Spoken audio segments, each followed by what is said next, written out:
Chapter 2 The First of the Three Spirits. When Scrooge awoke, it was so dark that looking out of bed he could scarcely distinguish the transparent window from the opaque walls of his chamber. He was endeavoring to pierce the darkness with his ferret eyes when the chimes of a neighboring church struck the 4 quarters, so he listened for the hour. To his great astonishment, the heavy bell went from 6 to 7, and from 7 to 8, and regularly up to 12, then stopped. 12! It was past 2 when he went to bed.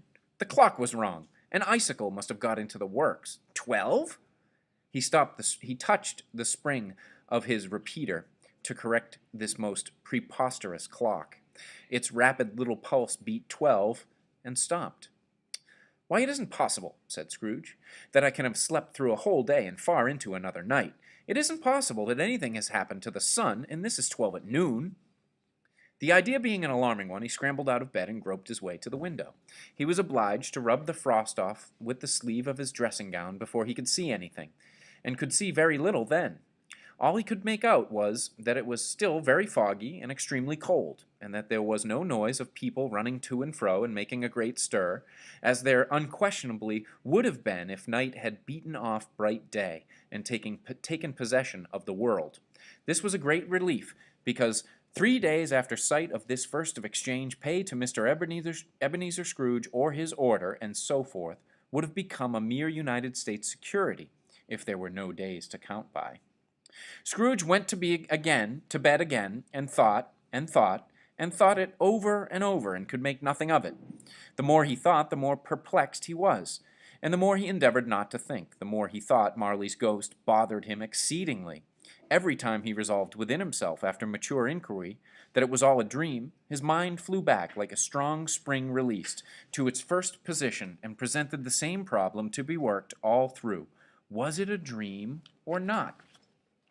Scrooge lay in this state until the chime had gone 3 quarters more, when he remembered on a sudden that the ghost had warned him of a visitation when the bell tolled 1. He resolved to lie awake until the hour was past, and considering that he could no more go to sleep than go to heaven, this was perhaps the wisest resolution in his power. The quarter was so long that he was more than once convinced he must have sunk into a doze unconsciously, and missed the clock. At length it broke upon his listening ear. "Ding dong! 1/4 past," said Scrooge, counting. "Ding dong! 1/2 past," said Scrooge. "Ding dong! 1/4 to it," said Scrooge. "Ding dong!" "The hour itself," said Scrooge triumphantly, "and nothing else." He spoke before the hour bell sounded, which it now did with a deep, dull, hollow, melancholy 1. Light flashed up in the room upon the instant, and the curtains of his bed were drawn. The curtains of his bed were drawn aside, I tell you, by a hand. Not the curtains at his feet, nor the curtains at his back, but those to which his face was addressed. The curtains of his bed were drawn aside, and Scrooge, starting up into a half-recumbent attitude, found himself face to face with the unearthly visitor who drew them, as close to it as I am now to you, and I am standing in the spirit at your elbow. It was a strange figure, like a child, yet not so like a child as like an old man, viewed through some supernatural medium, which gave him the appearance of having receded from the view and being diminished to a child's proportions.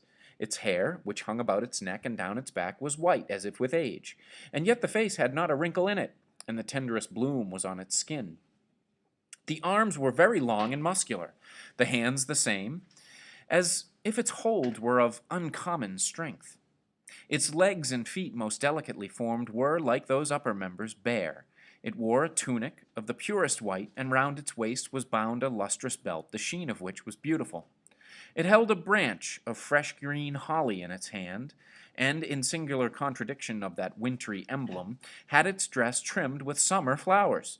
But the strangest thing about it was that from the crown of its head there sprung a bright, clear jet of light, by which all this was visible, and which was doubtless the occasion of its using in its duller moments a great extinguisher for a cap, which it now held under its arm. Even this, though, when Scrooge looked at it with increasing steadiness, was not its strangest quality. For as its belt sparkled and glittered now in one part and now in another, and what was light one instant at another time was dark, so the figure itself fluctuated in its distinctness, being now a thing with one arm, now with one leg, now with 20 legs, now a pair of legs without a head, now a head without a body, of which dissolving parts no outline would be visible in the dense gloom wherein they melted away. And in the very wonder of this, it would be itself again, distinct and clear as ever. "Are you the spirit, sir, whose coming was foretold to me?" asked Scrooge. "I am." The voice was soft and gentle, singularly low, as if instead of being so close beside him, it were at a distance. "Who and what are you?" Scrooge demanded. "I am the ghost of Christmas past." "Long past?" inquired Scrooge, observant of its dwarfish stature. "No, your past." Perhaps Scrooge could not have told anybody why, if anybody could have asked him, but he had a special desire to see the spirit in his cap, and begged him to be covered. "What!" exclaimed the ghost. "Would you so soon put out with worldly hands the light I give? Is it not enough that you are one of those whose passions made this cap, and forced me through trains of years to wear it low upon my brow?" Scrooge reverently disclaimed all intention to offend, or any knowledge of having wilfully bonneted the spirit at any period of his life. He then made bold to inquire what business brought him there. "Your welfare," said the ghost. Scrooge expressed himself much obliged, but couldn't help thinking that a night of unbroken rest would have been more conducive to that end. The spirit must have heard him thinking, for it said immediately, "Your reclamation, then. Take heed." It put out its strong hand as it spoke, and clasped him gently by the arm. "Rise and walk with me." It would have been in vain for Scrooge to plead that the weather and the hour were not adapted to pedestrian purposes, that bed was warm, and the thermometer a long way below freezing, that he was clad but lightly in his slippers, dressing gown, and nightcap, and that he had a cold upon him at that time. The grasp, though gentle as a woman's hand, was not to be resisted. He rose, but finding that the spirit made towards the window, clasped his robe in supplication. "I am mortal," Scrooge remonstrated, "and liable to fall." "Bear but a touch of my hand there," said the spirit, laying it upon his heart, "and you shall be upheld in more than this." As the words were spoken, they passed through a wall, and stood upon an open country road, with fields on either hand. The city had entirely vanished. Not a vestige of it was to be seen. The darkness and the mist had vanished with it, for it was a clear, cold winter day, with snow upon the ground. "Good heavens," said Scrooge, clasping his hands together as he looked about him. "I was bred in this place. I was a boy here." The spirit gazed upon him mildly. Its gentle touch, though it had been light and instantaneous, appeared still present to the old man's sense of feeling. He was conscious of 1,000 odors floating in the air, each one connected with 1,000 thoughts and hopes and joys and cares long, long forgotten. "Your lip is trembling," said the ghost. "And what is that upon your cheek?" Scrooge muttered, with an unusual catching in his voice, that it was a pimple, and begged the ghost to lead him where he would. "You recollect the way?" inquired the spirit. "Remember it!" cried Scrooge with fervor. "I could walk it blindfold." "Strange to have forgotten it for so many years," observed the ghost. "Let us go on."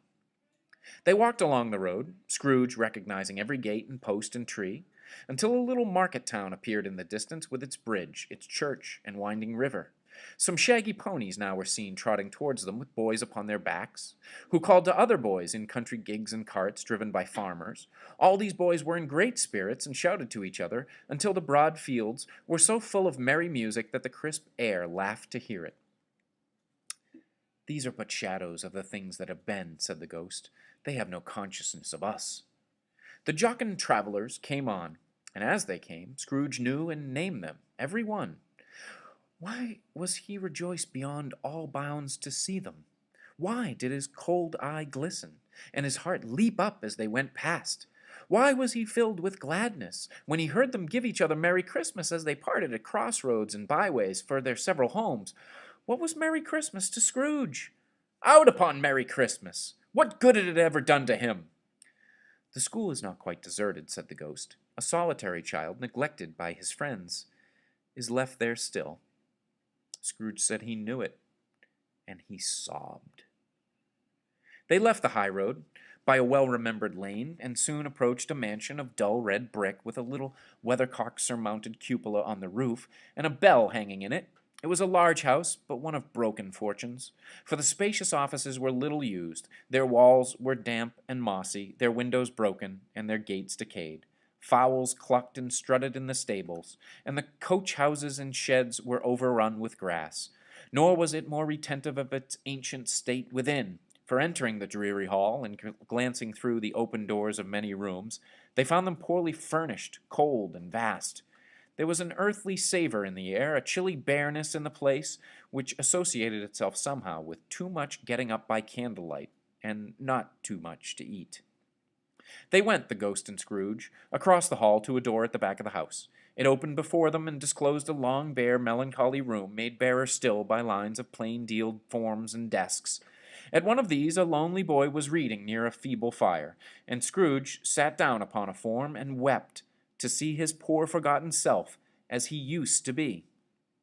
Not a latent echo in the house, not a squeak and scuffle from the mice behind the paneling, not a drip from the half-thawed waterspout in the dull yard behind, not a sigh among the leafless boughs of one despondent poplar, not the idle swinging of an empty storehouse door, no, not a clicking in the fire, but fell upon the heart of Scrooge with a softening influence, and gave a freer passage to his tears. The spirit touched him on the arm, and pointed to his younger self, intent upon his reading. Suddenly a man, in foreign garments, wonderfully real and distinct to look at, stood outside the window with an axe stuck in his belt, and leading an ass laden with wood by the bridle.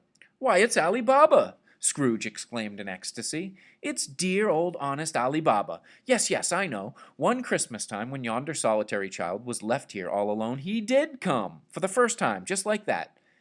Poor boy. And Valentine," said Scrooge, "and his wild brother Orson, there they go. And, what's his name? Who was put down in his drawers asleep at the gate of Damascus. Don't you see him? And the Sultan's groom, turned upside down by the Genii. There he is, upon his head. Serve him right. I'm glad of it. What business had he to be married to the princess?" To hear Scrooge expending all the earnestness of his nature on such subjects in a most extraordinary voice between laughing and crying, and to see his heightened and excited face, would have been a surprise to his business friends in the city indeed. "There's the parrot," cried Scrooge. "Green body and yellow tail, with a thing like a lettuce growing out of the top of his head. There he is. Poor Robin Crusoe," he called him, when he came home again after sailing round the island. "Poor Robin Crusoe. Where have you been, Robin Crusoe?" The man thought he was dreaming, but he wasn't. It was the parrot, you know. "There goes Friday, running for his life to the little creek. Hello, whoop, hello." Then, with a rapidity of transition very foreign to his usual character, he said, in pity of his former self, "Poor boy," and cried again. "I wish," Scrooge muttered, putting his hand in his pocket and looking about him after drying his eyes with his cuff, "but it's too late now." "What's the matter?" asked the spirit.